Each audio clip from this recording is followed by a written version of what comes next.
இன்னைக்கு தேதிக்கு ரொம்ப ஹைப்பா மார்க்கெட்ல எல்லாரும் எதிர்பார்த்துட்டு இருக்கிற மொபைல் ஃபோன் இந்த Poco X6 Pro. காரணம் அவங்க பண்ணக்கூடிய எக்ஸ்டென்சிவான மார்க்கெட்டிங். அமிதாப் பச்சனை கூப்பிடுறது, சோஷியல் மீடியா இன்ஃப்ளூயன்சர்ஸ் எல்லாம் கூப்பிடுறது, பயங்கரமான மார்க்கெட்டிங் பண்ணி வச்சிருக்காங்க. பட் மொபைல் ஃபோனை நான் எடுத்து யூஸ் பண்ணுறப்பையும் இந்த மொபைல் ஃபோனுக்கு ஒர்த்து தான். ஆனால் இந்த மொபைல் ஃபோனுக்கு இவ்வளோ மார்க்கெட்டிங் பண்ணாமே தானாக வித்துருமே அப்படிங்கிற ஐடியா தான் எனக்கு தோணுச்சு. ஏன் அப்படி சொல்கிறேங்கிறத இந்த பதிவோட எண்டில் உங்களுக்கே புரியும். Poco X6 Pro. ஸோ இதை நம்ம அன்பாக்ஸ் பண்ணி ஃபர்ஸ்ட் எப்படி இருக்குது அப்படிங்கிறத காமிக்கிறேன். அதுக்கப்புறமா இந்த மொபைல் ஃபோனை யூஸ் பண்ணுறப்போ என்னுடைய அனுபவம் எப்படி இருந்துச்சு அப்படிங்கிறத உங்களோட நான் ஷேர் பண்ணிக்கிறேன். ஸோ இதான் அந்த Poco X6 Pro-னுடைய பாக்ஸ் பேக்கேஜிங். பாக்ஸுடைய பேக்கேஜிங் டிசைன் பார்த்தீங்க அப்படின்னா இதுக்கு முன்னாடி வந்து எல்லா போக்கோ மொபைல் ஃபோன்ஸும் இதே மாதிரி டிசைனில் தான் இருக்குது. ஸோ டிசைன் அவங்க எதுவும் மாற்றல. பின்புறத்தில் பார்த்தீங்க அப்படின்னா அந்த ப்ராடக்ட்னுடைய மிகப்பெரிய ஹைலைட்ஸ் என்னென்ன இருக்கோ அதெல்லாம் கொடுத்துருக்காங்க. இதில் வந்து முதல் முறையாக டைமென்சிட்டினுடைய 8300 அப்படின்னு அல்ட்ரா அப்படின்னு சொல்லக்கூடிய ஒரு ப்ராசஸர் அவங்க இன்ட்ரடியூஸ் பண்ணியிருக்காங்க. இதில் வந்து 1.5K AMOLED display, 120 Hz refresh கொண்ட AMOLED டிஸ்பிளே இருக்கு. 67 வாட் சார்ஜர் இந்தியாவில் கொண்டு வந்திருக்காங்க. அப்புறம் 64 mega pixel triple camera with OIS. So இதெல்லாம் எப்படி இருக்கு அப்படிங்கிறத நம்ம பார்ப்போம். பாக்ஸை திறந்த உடனே நம்ம உள்ளுக்குள்ள ஃபர்ஸ்ட் பார்க்குறது ஒரு குட்டி பாக்ஸ் இருக்கு. ஸோ அந்த பாக்ஸுக்குள்ள மொபைல் ஃபோனை ப்ரொடெக்ட் பண்ணுறதுக்காக நல்ல குவாலிட்டியான ஒரு TPU கேஸ் கொடுத்துருக்காங்க. யூசர் மேனுவல், சிம் எஜெக்டர் பின் எல்லாமே இருக்கு. அது கீழே பார்த்தீங்க அப்படின்னா மொபைல் ஃபோன். இந்த Poco X6 Pro பார்த்தீங்க அப்படின்னா 3 கலர்ல அவைலபிளா இருக்கு. ஸோ நம்ம கிட்ட வந்து இந்த கலருடைய பேர் பார்த்தீங்கன்னா Poco Yellow அப்படிங்கிறாங்க. பார்க்கறதுக்கு சூப்பரா இருக்கு. இதை பத்தின மேலும் விவரங்கள் சொல்றேன். பட் பாக்ஸுக்குள்ள தொடர்ந்து பார்த்தோம் அப்படின்னா 67 வாட் சார்ஜர் கொடுத்துருக்காங்க. அதுக்கப்புறமா USB Type C கேபிளும் இருக்கு. பாக்ஸோட வேலை முடிஞ்சு போச்சு. பாக்ஸை ஓரம் கட்டிட்டு மொபைல் எப்படி இருக்கு அப்படிங்கிறத பார்ப்போம். ஸோ இந்த Poco X6 Pro-னுடைய டிசைன் பார்த்தீங்க அப்படின்னா அவங்க வந்து இந்த பர்டிகுலர் கலரில் இந்த வீகன் லெதர் ஃபினிஷிங் அப்படின்னு கொடுத்துருக்கத வந்து முதல் முறையாக போக்கோவில் பண்ணுறாங்க. பட் நிறைய மொபைல் ஏற்கனவே நம்ம பார்த்துருக்கோம். பட் இதை வந்து ஒரு மிகப்பெரிய ஒரு அவங்க ட்ரெண்டாக அவங்க அறிமுகப்படுத்திருக்காங்க. நல்லா இருக்கு. இதோடைய கலருமே பார்த்தீங்க அப்படின்னா ரொம்ப பிரைட்டாக கண்ணுக்கு பார்த்தோன்னே ஆஹா இவன் வச்சிருக்கிறது போக்கோ மொபைல் ஃபோன்றா அப்படின்னு சொல்கிற அளவுக்கு இந்த டிசைன், இந்த கலரு, இந்த கேமரா கட்அவுட் எல்லாமே பார்த்தீங்க அப்படின்னா ரொம்ப யூனிக்கான ஒரு டிசைன். அது இவங்க போக்கோக்குன்னு இருக்க ஒருத்தான ஒரு டிசைன் ஐடியா அவங்க உருவாக்கியிருக்காங்க. நல்லாவே இருக்குது. கையில் பிடிச்சி யூஸ் பண்ணுறதுக்கும் கம்ஃபர்டபுளாக இருக்குது. இது கிளாஸாகவோ பிளாஸ்டிக்காவோ இருந்துச்சு அப்படின்னா யூஸ்வலாக இவ்வளோ பெரிய மொபைல் ஃபோனை நம்ம பிடிக்கிறப்போ கொஞ்சம் கிரிப் இருக்காது, கொஞ்சம் ஸ்லிப் ஆகும். ஆனால் இந்த மொபைல் ஃபோனில் அப்படி கிடையாது. முக்கியமான காரணம் அவங்க கொடுத்துருக்கக்கூடிய எட்ஜில் கர்வ்ஸ் கையில் பிடிக்கிறதுக்கு நல்லா இருக்குது. ஃப்ரண்ட்டில் பார்த்தீங்க அப்படின்னா கம்ப்ளீட்லி ஃப்ளாட்டான ஒரு டிஸ்பிளே கொடுத்துருக்காங்க. ஸோ உங்களுக்கு ஏதாச்சும் ப்ரொடெக்ஷன் வாங்கி நீங்கள் ஓட்டணும்னா டெம்பர்ட் கிளாஸோ ஸ்டிக்கர் எது நீங்கள் ஓட்டினாலும் ஈஸியாக ஓட்டிக்கலாம். ஸோ டிஸ்பிளே பண்ண ப்ரொடெக்ஷனுக்கு இந்த கவலையும் கிடையாது. கீழ்ப்புறத்தில் பார்த்தீங்க அப்படின்னா ஒரு USB Type C-க்கான ஒரு போர்ட் இருக்கு. அதுக்கு பக்கத்தில் ஒரு ஸ்பீக்கர், மேலேயும் பார்த்தீங்கன்னா இரண்டாவது speaker, dual stereo speakers, Dolby அட்மாஸ்க்கான சப்போர்ட் இதில் இருக்கு. USB Type C போர்ட்டுக்கு பக்கத்தில் சிம் ட்ரே இருக்கு. இது வந்து dual sim card tray. SD கார்டுக்கான சப்போர்ட் இதில் கிடையாது. 5G mobile phone. கீழ்ப்புறத்தில் மைக் இருக்கு. மேலே நாய்ஸ் கேன்சலிங் மைக் கொடுத்துருக்காங்க. அதுக்கப்புறமா IR போட்டு அவங்க மிஸ் பண்ணிடல.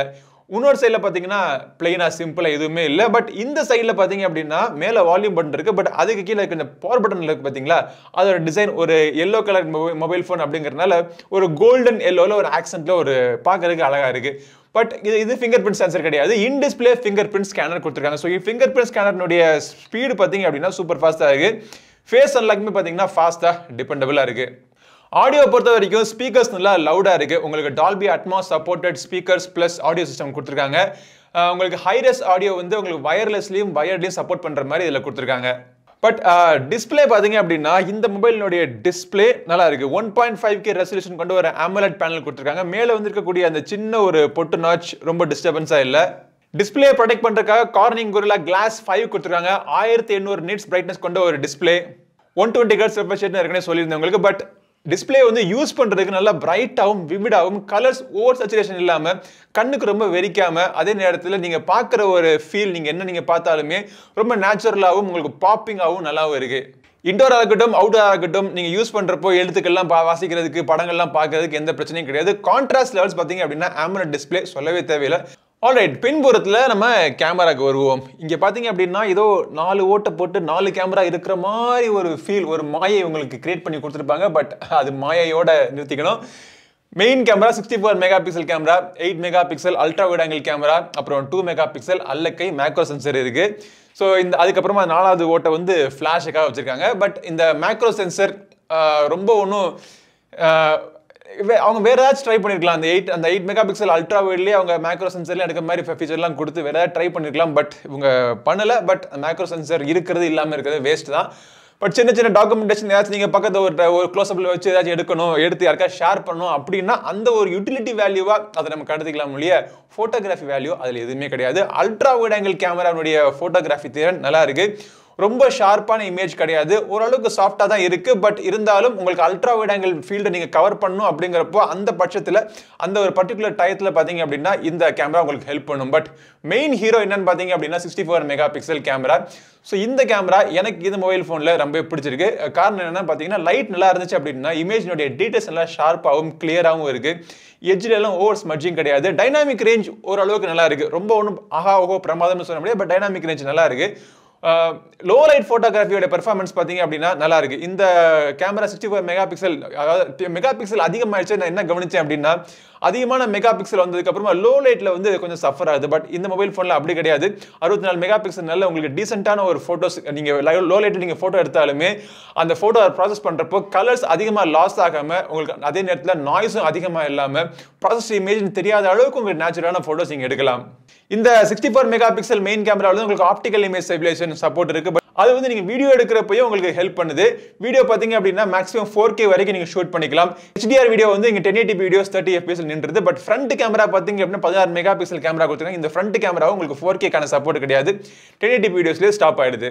ஒரு வீடியோ சாம்பிள் பாருங்க. 4K கிடையாது, இதுல HDR எனேபிள் பண்ணியிருக்கேன். ஸோ இப்போ என்னுடைய ஆடியோ குவாலிட்டி, வீடியோ குவாலிட்டி, நடந்துகிட்டே பேசுனால ஏதாவது ஷேக் இருக்கா எல்லாத்தையும் நோட் பண்ணுங்க. ஸோ இந்த மொபைலில் இருக்கக்கூடிய கேமரா எப்படி பெர்ஃபார்மன்ஸ் இருக்குன்னு கேட்டிங்க அப்படின்னா நல்லா இருக்கு. இந்த ப்ரைஸுக்கு அவங்க என்ன பண்ணணுமோ நல்லாவே பண்ணியிருக்காங்க. என்ன இந்த மேக்ரோ சென்சர் மட்டும் அவங்க தவிர்த்துருந்தாங்க அப்படின்னா அதை வந்து பெட்டரா கொடுத்துருந்தாங்க அப்படின்னா இன்னுமே சூப்பரா இருந்திருக்கும். மொபைல் எடுக்கக்கூடிய செல்ஃபிஸ் நல்லா இருக்கு. லைட் அண்ட் செல்ஃபிஸ் நீங்க சூப்பரா எடுக்கலாம். லோ லைட் செல்ஃபிஸுமே பார்த்தீங்க அப்படின்னா யூஸபுல்லா ஷேரபிளா இருக்கு. பட் இந்த போக்கோ X6 ப்ரோனுடைய அவங்க என்னதான் பல விஷயங்கள் சொன்னாலும் என்னைய பொறுத்த வரைக்கும் இந்த மொபைல் ஃபோனுடைய மிகப்பெரிய ஹைலைட்டே இதனுடைய பெர்ஃபார்மன்ஸ் தான். ஒரு மிட் ரேஞ்ச் பிரைஸ் செக்மெண்ட்டில் ஒரு டாப் அண்ட் ஃபிளாக்ஷிப் தரத்துக்கான பெர்ஃபார்மன்ஸ் அவங்க கொண்டு வரதுக்காக ட்ரை பண்ணியிருக்காங்க. ஸோ அதோடைய முயற்சிக்கான விளைவு தான் இந்த அவங்க கொண்டு இருக்க மீடியாடெக்கினுடைய டைமென்சிட்டி 8300 அல்ட்ரா ப்ராசர். இந்த ப்ராசர் அன்டூ ஸ்கோர்லாம் நீங்கள் பார்க்கலாம் ஸ்க்ரீனில். பட் நான் பெருசாக அன்டூ ஸ்கோர்லாம் கண்டுக்கிறது கிடையாது. பட் ரியல் லைஃப்பில் நம்ம யூஸ் பண்ணுறப்போ கேம்ஸ் விளையாடுறதுக்கு நீங்கள் ரொம்ப நேரம் விளையாண்டாலும் ஹை எஃப்பிஎஸ்ல போட்டு ஹை ஃப்ரேம் ரேட்ல போட்டு நீங்க கேம்ஸ் விளையாண்டாலுமே உங்களுக்கு திக்கல் திணறல் இல்லாம ஒரு லாக் ஃப்ரீ எக்ஸ்பீரியன்ஸ் உங்களுக்கு கிடைக்குது.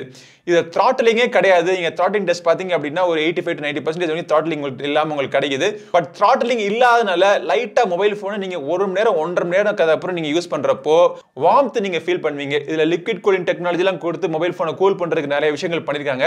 எதுவா இருந்தாலும் ஹீட்னால மொபைல் போன் த்ராட்டலிங் ஆகாம உங்களுக்கு ஹை பெர்ஃபார்மன்ஸ் உங்களுக்கு கேமிங் நீங்க விளையாடலாம் இந்த மொபைல் போன். அவங்க ஸ்டார்டிங் வேரியன்ட் 256 தான். 256 மற்றும் 512. என்கிட்ட இருக்கிறது 12GB மற்றும் 512. மொபைலுடைய விலை பார்த்தீங்கன்னா 8GB மற்றும் 256 வந்து 25,000 ரூபாய் ஆஃபர்லாம் போக, 12GB மற்றும் 512GB பார்த்தீங்க அப்படின்னா 27,000 ரூபாய் ஆஃபர்லாம் போக. இது வந்து ரியலி ஒரு காம்படிட்டிவான ஒரு ப்ரைஸு. இந்த ப்ரைஸுக்கு அவங்க டாப் அண்ட் ஸ்பெக்ஸோட சேர்த்து உங்களுக்கு தேவையான எல்லா சென்சரு, NFC, ஒரு கம்ப்ளீட்லி ஒரு ஜாம் பேக்ட் ஹார்ட்வேரில் டாப் அண்ட் ஸ்பெக்ஸை ஜாம் பேக் பண்ணி கொடுத்துருக்காங்க அப்படின்னு சொல்லலாம். மற்ற செக்மெண்ட்ல கூட டிசைன் கூட சில பேருக்கு பிடிக்காம இருக்கலாம், கேமரா கூட சுமாரா இருக்குன்னு சொல்லலாம். ஆனால் பெர்ஃபார்மன்ஸை பொறுத்த வரைக்கும் எந்த குறையுமே சொல்ல முடியாத அளவுக்கு இந்த போக்கோ X6 ப்ரோனுடைய மொபைல் ஃபோனுடைய பெர்ஃபார்மன்ஸ் அவ்வளவுக்கு அருமையா இருக்கு. ஆல்ரைட், இந்த பெர்ஃபார்மன்ஸுக்கு அடுத்து இந்த போக்கோ X6 மற்றும் போக்கோ X6 ப்ரோனுடைய மிகப்பெரிய இன்னொரு ஹைலைட் என்ன பார்த்தீங்க அப்படின்னா இந்தியாவில் முதல் mobile phone out of the box hyper ஓஎஸோட அவங்க லான்ச் பண்ணியிருக்காங்க. இந்த ஹைப்பர் ஓஎஸ்க்கு அவங்க கொடுத்த ஹைப்பு எக்கச்சக்கம். ஆனால் நான் யூஸ் பண்ணி பார்க்குறப்போ அவ்வளோ ஹைப்பெல்லாம் இல்லைப்பா. MIUI 14க்கு அடுத்து MIUI 15 கொடுக்கணுமே அப்படிங்கிறதுக்கு பதில் அந்த 15 பேரை மாற்றி ஹைப்பர் ஓஎஸ்னு கொடுத்துருக்காங்க. விஷுவலி ஒரு சில சேஞ்சஸ் இருக்கு, எக்ஸ்ட்ராவாக கொஞ்சம் ஃபீச்சர்ஸ் கொடுத்துருக்காங்க. பட் ப்ரிடாமினென்ட்லி பார்த்தீங்க அப்படின்னா இது வந்து MIUI தான். ஆனால் எது எப்படி இருக்கோ இல்லையோ நம்ம மக்களுக்கு தேவை என்ன, இது வந்து MIUI இருந்து இருக்கக்கூடிய அந்த ப்ளோட்வேர், ஆட்வேர் அதெல்லாம் கம்மியாக இருக்கணும் அப்படிங்கிறத நம்ம மக்களுடைய தேவை. அது வந்து இந்த மொபைல் ஃபோனில் இன்னுமே அப்படியே தான் இருக்கு. இன்ஃபேக்ட் சமீபத்தில் ரொம்ப கூடி இருக்குன்னு நினைக்கிறேன். எக்கச்சக்கமான ப்ளோட்வேருங்க, தேவையில்லாத கேம்ஸு, தேவையில்லாத ஆணி நிறைய இருக்குது. எல்லாத்தையும் அன்இன்ஸ்டால் பண்ணணும். அது தவிர அன்இன்ஸ்டால் பண்ண முடியாத அப்ளிகேஷன்ஸ்லேருந்து நிறைய நோட்டிஃபிகேஷன்ஸ் மற்றும் ரெக்கமெண்டேஷன்ஸ் வந்துக்கிட்டே இருக்குது. பட் எப்படியோ அதெல்லாம் நம்ம அன்இன்ஸ்டால் பண்ணியோ பிளாக் பண்ணியோ எப்படியோ நம்ம நிறுத்திடலாம்னு வச்சுங்களேன். அப்படி நிறுத்தி வச்சுட்டு பார்த்தோம் அப்படின்னா இந்த மொபைல் ஃபோனில் இருக்கக்கூடிய ஹைப்பர் ஓஎஸ் வந்து ஒரு நல்ல ஒரு துவக்கம் அப்படின்னு சொல்லலாம். பெர்ஃபார்மன்ஸுக்கு நல்லாவே இம்ப்ரூவ்மெண்ட் கொடுத்துருக்காங்க. அனிமேஷன் நல்லா ஃபாஸ்ட்டாக ஸ்னாப்பியாக இருக்குது. ஓஎஸ்னுடைய ஸ்டோரேஜ்மே பார்த்தீங்க அப்படின்னா ரொம்ப கம்மியா ஒரு 18 GB தான் உங்களுக்கு யூஸ் பண்ணிருக்கு. Xiaomiல இருந்து வரக்கூடிய மத்த டிவைசஸ் உடைய இது இன்டகிரேட் பண்றப்போ இந்த ஹைப்பர் OS ஒரு யூனிஃபைடு OS-ஆ இருக்கும் அப்படிங்கறாங்க. பிளஸ் இதுல பாத்தீங்க அப்படினா இந்த பர்టిక్యులர் மொபைல் போன்ல 3 இயர்ஸ்க்கான மேஜர் Android அப்டேட்ஸ் மற்றும் 4 இயர்ஸ்க்கான செக்யூரிட்டி அப்டேட்ஸ் கொடுக்கறதா சொல்லிருக்காங்க. ஃபாஸ்டா ஸ்னாப்பியான எக்ஸ்பீரியன்ஸ் இந்த ஹைப்பர் OS-ல உங்களுக்கு Poco X6 Pro-ல கிடைக்குது. பட் இருந்தாலும் ப்ளோட்வேரோட வருது. பேட்டரியை பொறுத்த வரைக்கும் 5000 mAh கான பேட்டரி கொடுத்திருக்காங்க. அதை சார்ஜ் பண்றதுக்கு பாக்ஸுக்குள்ள 67 வாட் சார்ஜர் இருக்கு. இதை சார்ஜ் ஆகிறதுக்கு எவ்வளவு நேரம் ஆகுது அப்படின்னா 50 மினிட்ஸ்க்குள்ள ஃபுல் சார்ஜ் ஆயிருச்சு. ஒன்ஸ் சார்ஜ் ஆயிடுச்சு அப்படின்னா உங்களோட யூசேஜை பொறுத்து மொபைல் போன் 1 டே டு 1.5 டே வரைக்கும் உங்களுக்கு தாக்கு பிடிக்கும். ஓவராலா இந்த Poco X6 Pro வாங்கலாமா வேணாமான்னு கேட்டீங்க அப்படின்னா 25000 27,000 ரூபாய்க்கு ஒரு ஜாம் பேக்ட் ஒரு கம்ப்ளீட்லி எந்த ஒரு செக்மெண்ட்லயுமே பாத்தீங்க அப்படின்னா அதிகமாக குறை சொல்ல முடியாத அளவுக்கு ஒரு மொபைல் ஃபோனை அவங்க ஆல்ரவுண்ட் மொபைல் ஃபோனை அவங்க லான்ச் பண்ணியிருக்காங்க. டிசைனாக இருக்கட்டும், டிஸ்பிளே எல்லாம் பார்த்தீங்க அப்படின்னா சூப்பராக இருக்குது. பெர்ஃபார்மன்ஸ் அமேசிங்காக இருக்குது. கேமரா பார்த்தீங்க அப்படின்னா ஓரளவுக்கு உங்களுக்கு எக்ஸ்பெக்டேஷன்ஸை மீட் பண்ணுது. ஹைப்பர் OS ஒரு புதிய OS கண்டிப்பாக எல்லாருக்கும் வந்து அதை யூஸ் பண்ணுறதுக்கு ஆர்வமாக இருக்கும். பேட்டரி பார்த்தீங்கன்னா டிபெண்டபிளாக இருக்குது. புதிய high performance Dimensity 8300 ultra processor, UFS 4.0 storage, 256 மற்றும் 512 GB ஸ்டோரேஜ், 12 GB வரைக்கும் ரேம். இந்த 12 பார்த்தீங்க அப்படின்னா 27,000 ரூபாய்க்கு நீங்க வாங்கிக்கலாம். இது எல்லாத்தையும் வச்சு பார்க்கறப்போ Poco X6 Pro கண்டிப்பா நீங்க வாங்கலாம். இந்த மொபைல் போன் பிரத்யேகமா Flipkartல மட்டுமே அவைலபிளா இருக்க போகுது. இது வாங்குறதுக்கான லிங்க் வீடியோ டிஸ்கிரிப்ஷனுக்கு கிளிக் பண்ணி செக் பண்ணி பாருங்க. இந்த பதிவு பிடிச்சிருந்தா லைக் பண்ணுங்க. நம்ம சேனல் சப்ஸ்கிரைப் பண்ணாதவங்க சப்ஸ்கிரைப் பண்ணிட்டு கூட இருக்க பெல் பட்டனை பிரஸ் பண்ணுங்க. அடுத்த ஒரு பதிவில் உங்களை மீண்டும் சந்திக்கும் வரை உங்களிடம் விடைபெறுவது உங்கள் நண்பன் கிரிதர். நன்றி, வணக்கம்.